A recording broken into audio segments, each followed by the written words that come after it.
All right, welcome back.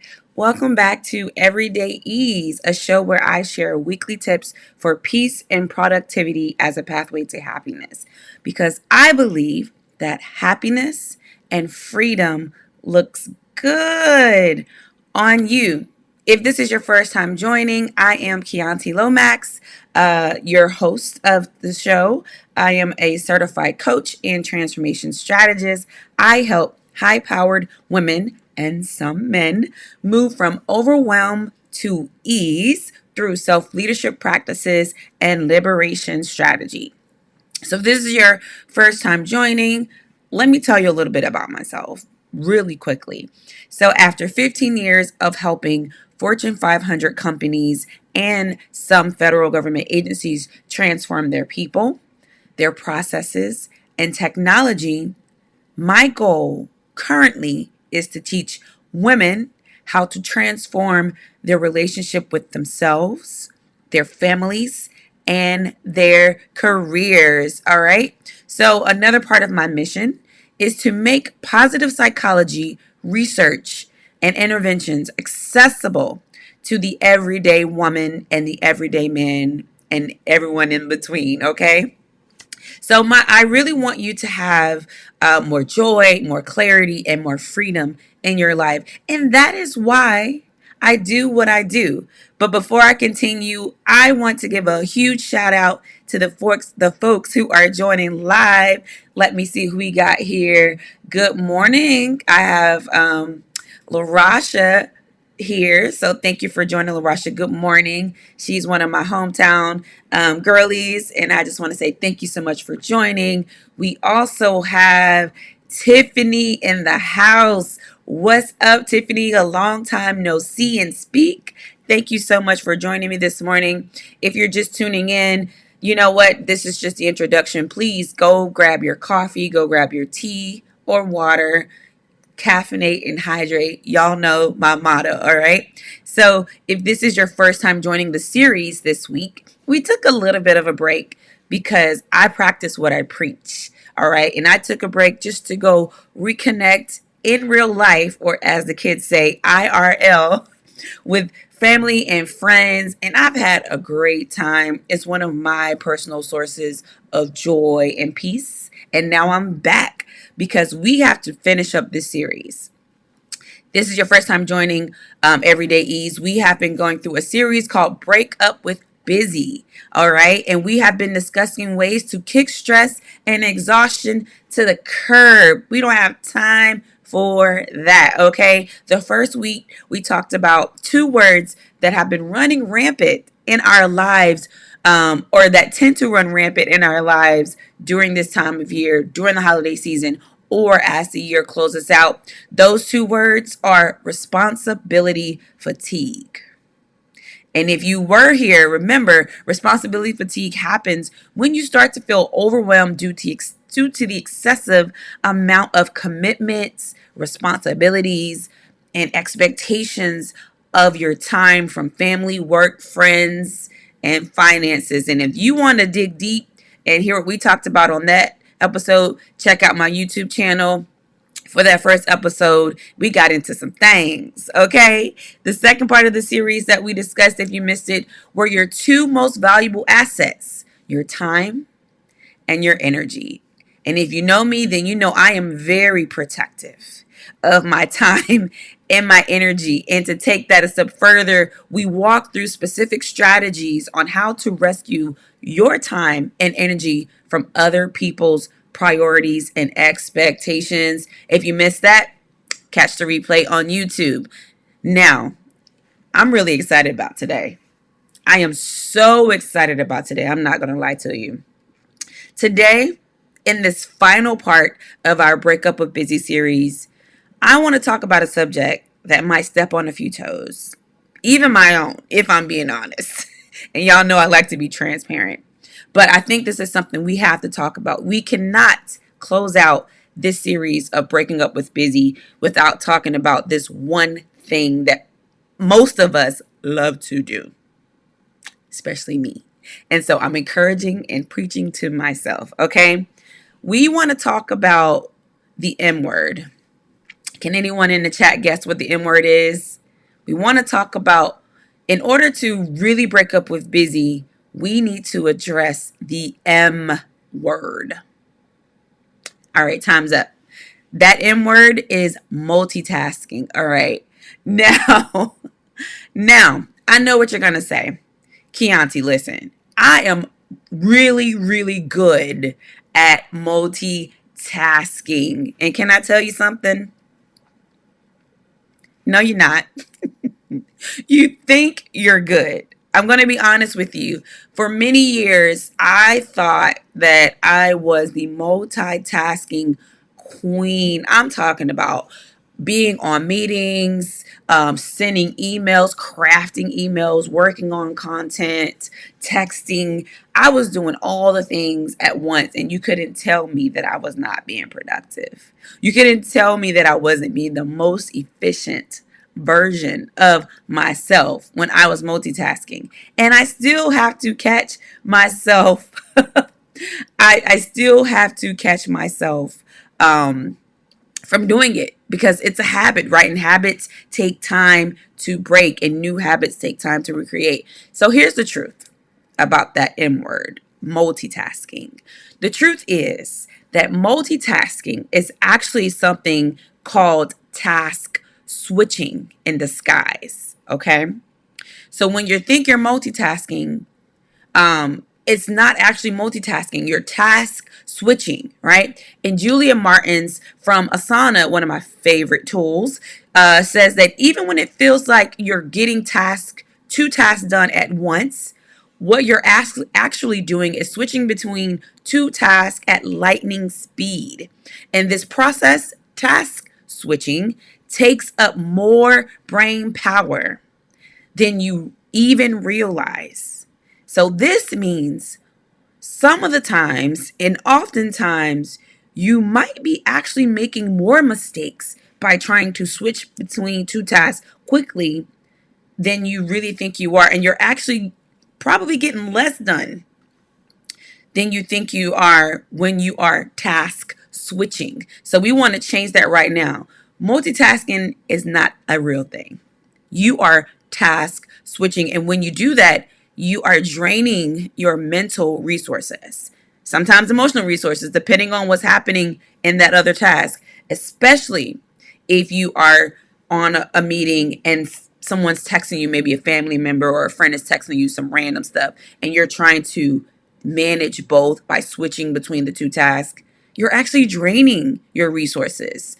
All right. So I know some of y'all might be looking at me sideways right now, and that's okay. That's okay, because I'm saying this with love, okay? I am saying this with love, and I want to walk you through four of the biggest myths that a lot of us have, including me. Remember, I'm talking to myself as well, including me, about multitasking. So let me check in the chat before I walk through the four biggest myths about multitasking.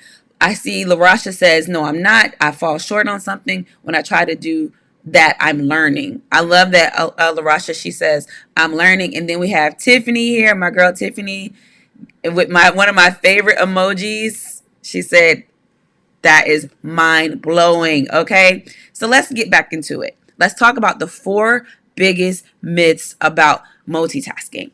Myth number one: everyone should learn how to multitask. I know oftentimes women, we sometimes say, men should learn how to multitask. Men don't know how to multitask. And I'm overgeneralizing, but I've heard it said, I've said it before. When actuality, here's the truth. Here's the truth about that thing, or about that one myth. Cognitive, and y'all, let me pause. Now, y'all know I get real nerdy about research. And as I said before, one of my missions is to make positive psychology research accessible to the everyday person. So let's get into these things, okay? The myth was everyone should learn how to multitask, but let me tell you what they're talking about in these positive psychology streets. Here is what cognitive neuroscientists have to say. They say that the human brain simply isn't capable of paying full, keyword, full attention to more than one thing. In fact, our brain has evolved to single task or only think about one thing at a time successfully. So, yes, you might be able to do the multiple things, but are you doing it with your full attention? And are you doing it successfully?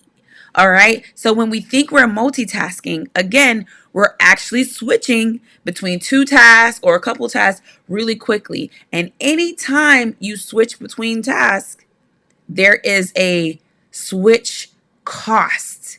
So remember what I talked about earlier about draining your resources? They call that a switch cost. Every time you are switching and it's causing you to not pay attention, it's causing you to make mistakes, it's causing you to miss context. You ever send a text message to somebody when you're doing something else and when you go back and read it, you say, now, that ain't what I was trying to say. I'm so grateful. Can you pause? I'm so grateful for the new function on my iPhone where I can edit text messages. If you don't have an iPhone, this ain't for you. But if you do have an iPhone, y'all know there's a new feature where you can edit text messages. And I have had to use it because why? I slipped right back on in to multitasking. Oh gosh. And in the chat, I love what's happening in the chat. LaRasha says, oh, yes, that happened. That has happened. Or I forgot to hit send. How many times have you forgot to hit send? Because you wrote out a text message, you were doing something else, and when you came back 5 hours later, you were like, oh my God, I did not send that message. I love that. I love that. Oh, and Tiffany says, I gotta share this. Tiffany says, I thought I was a multitask master until this morning. The truth shall set you free. Okay. Now let's get back into myth number 2. We talked about myth number 1. Myth number 2 about multitasking is that multitasking increases my productivity. Can I tell you again? No, it don't. It does not. All right. So I know you're like, Chianti, come on now. I can do this. Or at least us in the comments, people in the comments, LaRasha and Tiffany, they understand that maybe that's not true. Me too. I'm aware. I'm learning myself. It does not increase my productivity. All right. So in fact, it's the total opposite. So Dr. David Meyer, back into the science things, Dr. David Meyer and Dr. Joshua Rubinstein says that even these brief mental blocks that happen as a result of us context switching or task switching cost us as much as 40% of someone's productive time. Let me tell you that again. So scientists say, or researchers say, that these brief moments of context switching, code switching is another thing, but we'll talk about that at another time, of context switching cost us 40% of someone else's product time. And here's why. It really takes mental effort, a lot of mental effort to switch between cognitive tasks. Multitasking really affects your ability to get things done more quickly and more efficiently and effectively. All right. So I want to pause 1 second. So if you're just joining, I see we have some new people. If we're just joining and you're just tuning in, again, I'm Chianti Lomax, certified coach and transformation strategist. I help high-powered women move from overwhelm to ease because I believe that authentic happiness and freedom looks good on you and me. All right. So if you're just now joining, we are walking through the myths of multitasking. We're closing out our final episode of Break Up with Busy because we all need to talk about these things. Okay. So let me jump back into our third myth. If you are just joining, you want to catch the replay and catch up. We talked about the recap from what's been happening in the series. And now I want to keep going because this is getting good to me. I don't know how it's feeling to you, but it's getting good to me. Myth number 3 about multitasking is that multitasking isn't that bad. All right. Let me tell you something. Even if you've heard that it is a myth, right? And sometimes it's hard to conceptually grasp how taxing it actually is to task switch for yourself, or to go between multiple things. You might have actually developed, um, or you might not even notice the negative impacts. So you might not even notice feeling tired because you've done so many things at one time. You might not even notice your body adjust to the negative impacts of doing the task switching, or doing the context switching, because you've just grown used to the side effects. And that's not okay. So if you've always felt like you were the multitasking queen or king, trust me, it ain't true. And you're not the only person. Research shows that our perceived ability to multitask has little correlation to whether or not we're actually doing this effectively. Unfortunately, unfortunately, we think we are killing it with multitasking, and it's just not the case. All right. So I want to walk through this final myth, because I got to get to some things like, how do we fix this? The last myth I want to walk through is multitasking at work is okay. Multitasking at work is fine. I get a lot done. Multitasking. I'm multitasking my business. I get so much done. And it's not okay, y'all. It's not okay. All right. So even if you avoid, let's say, you know what, I don't multitask in my life. I'm very present. I'm very mindful in my personal life. But at work and in my business, I have to. I have no choice but to multitask, especially if you feel like I'm a solopreneur. I'm a solo entrepreneur. Like, I have to multitask. Things got to get done. Or if you're at work and you're like, I have a smaller team, things have to get done. You're not the only person.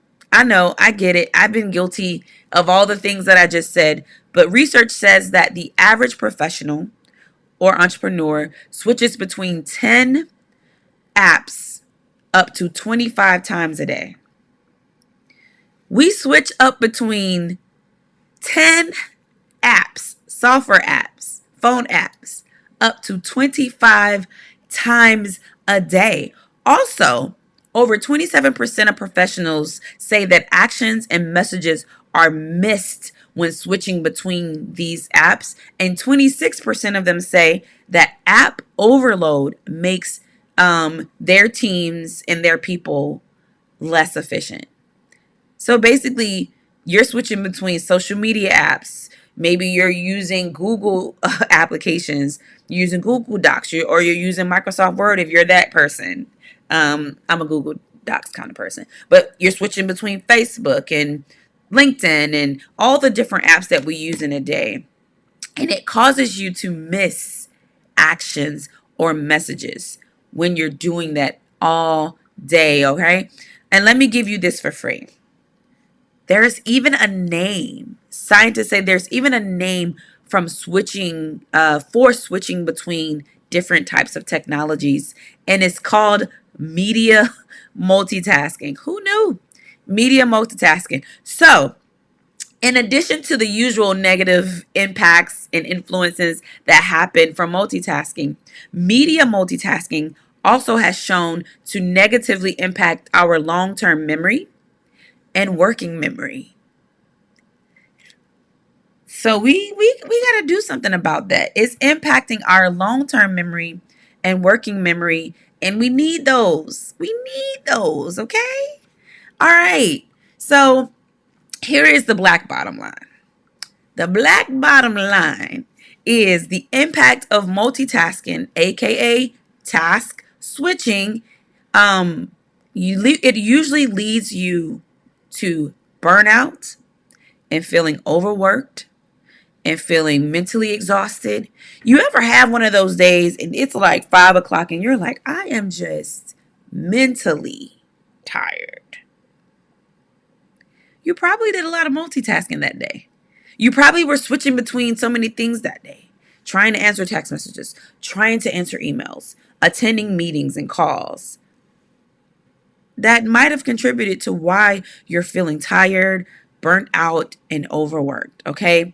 And on this journey to break up with busy, we must continue to build our awareness and take ownership of how we are contributing to these issues and these feelings and just our life experience. Because yes, sometimes it's other people that are adding to the busyness of our lives or adding to the overwhelm of our lives.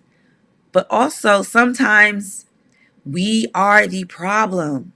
Can you say it with me? Sometimes I am the problem.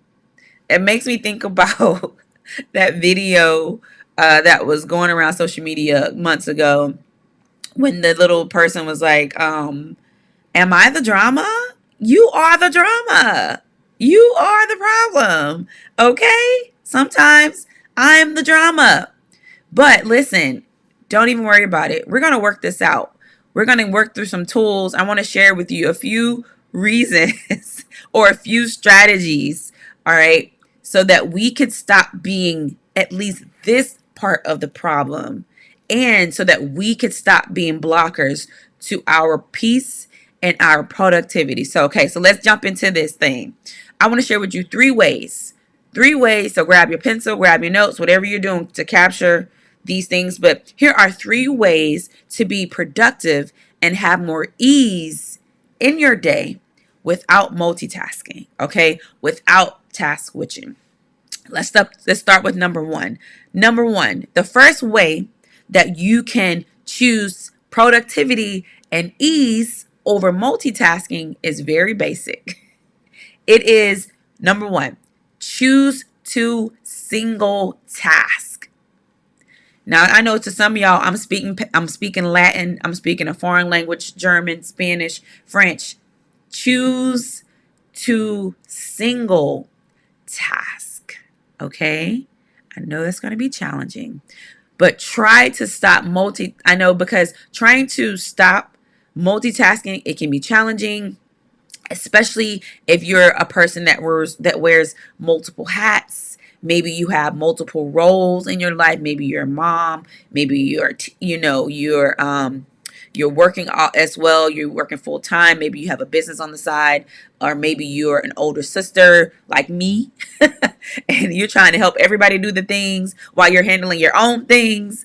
It can be challenging, right? However, if and when you shift your focus to doing one thing at a time, you will notice that you become more engaged in your day and in the moment and productive and impactful.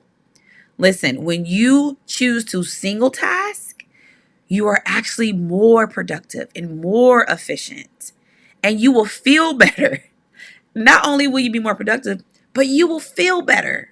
You won't feel as overwhelmed because you might be able to get more of your, speaking to me, my type A personality, your checklist done if you manage to work on one task at a time. Listen, this is just things to practice. I know you won't be able to change it in one day, but just try it. Try it today. Try the single task. All right. The next way or strategy for you to be more productive and have ease in your day without multitasking is to, one of my favorite things, if you know me, you know I love talking about this. I'm going to be talking about this in my new book, but that's another thing. But practice mindfulness, okay? So when you have a million things to do, when you have a million things going on, it can definitely be challenging to focus on what's in front of you. I know this to be true.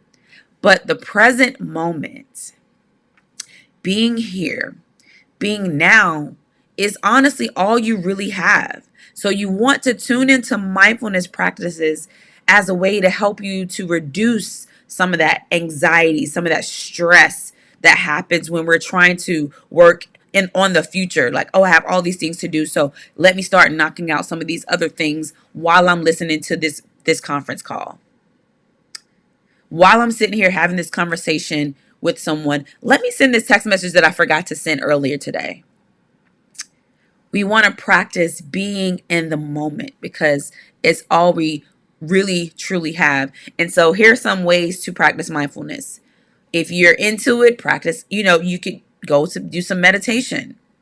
Do a body scan. A body scan is literally just taking notice of what's happening in your body from the top of your head to the bottom of your feet.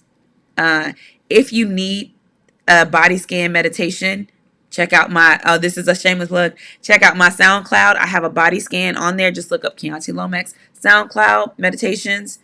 I have a body scan on there for free. Another way to practice mindfulness is through movement. So you could dance, you could do yoga. I'm gonna be honest with y'all. I definitely have like random dance parties in the middle of the day. I'll holler at Alexa and I'll tell her to play something to get me moving, and I'll dance around the house because I like to do that, and it brings me peace. Another way to be more mindful is to use some apps. If you're into the apps, Simple Habit is a good app. Headspace is a good app. Those are all ways to practice mindfulness right now, this week, all right, or next week. And then our final way to practice, or our final way to gain more peace and productivity in our day without multitasking, right, is trying the Pomodoro technique. So, if you're just joining, we are talking about the M word, multitasking. We've been walking through the truth about multitasking, and earlier we walked through some myths about it, and now we're walking through strategies to overcome or to stop multitasking because it doesn't do us any good, and we want to break habits that are not contributing to our peace of mind and our happiness. And I'm just walked through the 3 ways. I'm on the 3rd way that you can stop multitasking. And this is one of my favorite ways. I live by this. If you are in my inner circle, you know that I love the Pomodoro technique. All right. I used this technique when I was trying to meet final deadlines for the book project that I've been working on for the past 2 years. So one of my favorite channels, I'll actually share it later in the comments after the show is over, but I have a YouTube channel where literally it helps you to work through this method. But let me tell you really quick how the Pomodoro technique works. So if you want to find a way to make taking breaks productive, it's basically a way that you can work for an allotted amount of time. So let's say you work on one task for 20 minutes, or you get done a couple tasks for 20 minutes, but one at a time, and you solely focus on doing that thing for 20 minutes.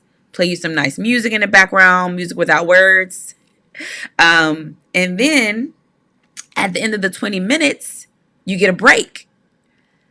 In this break, you can do whatever you want to do. It's usually like a 5-minute break. You can stand up, walk around, stretch, dance, do quick yoga, do a meditation, drink some coffee, make a quick phone call, answer some text messages, answer some emails, whatever you want to do, you do it in that allotted break time. All right. So after the break time is over, you get back into your focus time period. So there's usually about 4 Pomodoros. So you can get maybe like 4 20-minute increments. And in between each 20-minute increment or 15-minute increment, there is a break. I'm telling y'all, it works wonders and you feel accomplished, right? So usually when I'm doing the Pomodoro technique, I put my phone on do not disturb. I put my computer, because I have a MacBook, on do not disturb. And it really allows me to be focused without doing impulsive things like checking my social media, checking Instagram, checking Facebook or emails. It allows me to single task and to do one thing at a time more efficiently and productive. And in a bonus way to stop multitasking so that you could have more peace and productivity in your day is to use your do not disturb function on all your devices. Please.